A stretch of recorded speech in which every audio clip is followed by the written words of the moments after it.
And I'm about to change the name hard. Every name gonna change. You know why? I'm gonna give you a name like this. The slave of the country. And the reason why you people are the slave of the country cannot pay you for the work that you have been doing.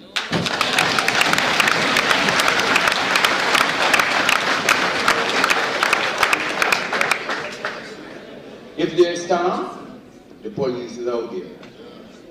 If it's shooting, the police is out there. If it's fire, the fireman is out there. And when it gets well out of control, the soldiers are out there. And we cannot forget the nurses and the doctors, because we should have include them in the officers' team too, because whenever time the country gets in any problem, the doctors and the nurses are working as hard as the police and the soldiers.